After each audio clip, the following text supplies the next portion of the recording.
Tutoriel là, on va voir comment est-ce que vous allez pouvoir créer avec euh, le Face Asset qui vous a été mis à disposition, qui est, si vous voulez, la peau de votre filtre. En gros, vous connaissez maintenant, puisque vous avez fait de la 3D, vous avez des Face Mesh. Les Face Mesh, ce sont en gros une 3D d'une peau de visage qu'on vient aplanir comme un planisphère, pour que vous puissiez mettre tous les éléments qui vont apparaître sur votre filtre sur le visage. Donc à vous de recomposer avec les photos, les masques de fusion, la peinture, les opacités, avec tout ce que vous connaissez déjà de Photoshop. Vous n'avez plus qu'à le faire entrer là-dedans pour réaliser votre filtre. Vous avez les 2 premières heures de cette séquence qui sont dédiées à la création de ce filtre-là, ici même sur Photoshop. À vous de le faire. Pour aller plus vite dans ce tutoriel, moi j'ai déjà créé le filtre par-dessus. Vous voyez simplement, pour que vous puissiez visualiser un petit peu, j'ai travaillé uniquement avec le pinceau, ce que peut-être pas clairement le meilleur outil, mais c'est simplement pour vous montrer ce que ça peut donner dans les tutoriels. J'ai travaillé en faisant en sorte approximativement, puisqu'on est ici sur du Basquiat, ou sur voilà, une idée de quelque chose ressemblant à du Basquiat, j'ai travaillé forcément les yeux sur les yeux, le nez sur le nez, la bouche vers la bouche, etc. etc. Donc à vous d'être assez précis. Si vous débordez ici sur le côté, ce n'est pas dramatique, mais faites attention quand même de rester sur le visage. Moi, vous voyez, j'aurais dû même supprimer cette partie-là et bien rester sur le visage, quitte à être un tout petit peu moins sur le contour que de déborder. Il vaut mieux, c'est plus net après, simplement. Vous n'avez pas spécialement d'opacité à gérer ici, le logiciel Spark AR le fera par la suite. À vous de voir simplement comment est-ce que vous voulez placer les éléments, etc. Une fois que vous êtes content de votre filtre Instagram et de votre peau, on va dire ici, vous avez à supprimer le background ici. Donc, je le répète, faites attention à bien travailler sur des calques différents. Comme ça ici, on passe sur du PNG.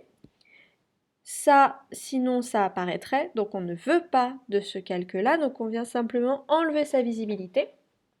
On sélectionne notre calque, on fait fichier exporter en tant que PNG. À partir de là, on ne touche pas la largeur, que ce soit sur Photopea comme sur Photoshop, et on enregistre notre filtre. Une fois que vous avez fait ça, c'est OK pour le visage. Peut-être que certains d'entre vous ont envie de travailler avec des éléments qui viennent graviter, gravitationner même, autour du visage. Ces petits éléments-là, il va falloir que vous les fassiez sur des éléments à part. Donc pareil, vous venez créer un nouveau fichier. Je vous conseille très fortement de travailler sur du carré, ce qui va être beaucoup plus simple pour la suite.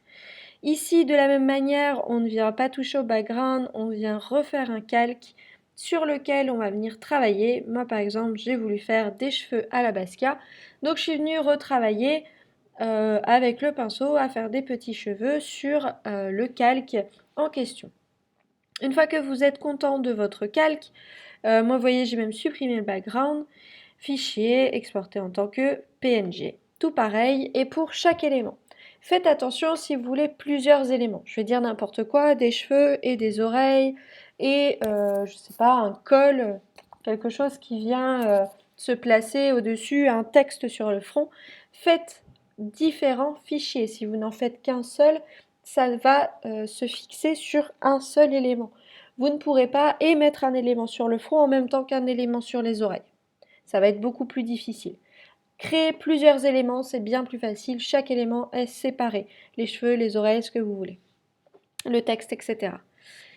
C'est bien plus simple. Une fois que vous avez fait ça, on télécharge tout en PNG, exporté en PNG. On laisse pareil la qualité et la taille. On enregistre. Et une fois qu'on a fait ça, on a fini pour les 2 premières heures.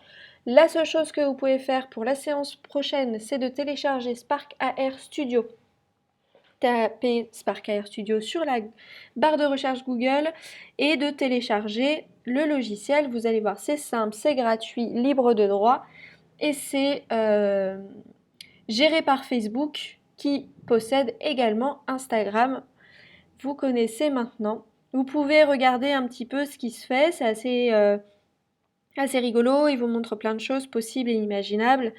Et vous pouvez télécharger votre logiciel. Il va vous le proposer suivant votre ordinateur et vous allez pouvoir le télécharger. Voilà.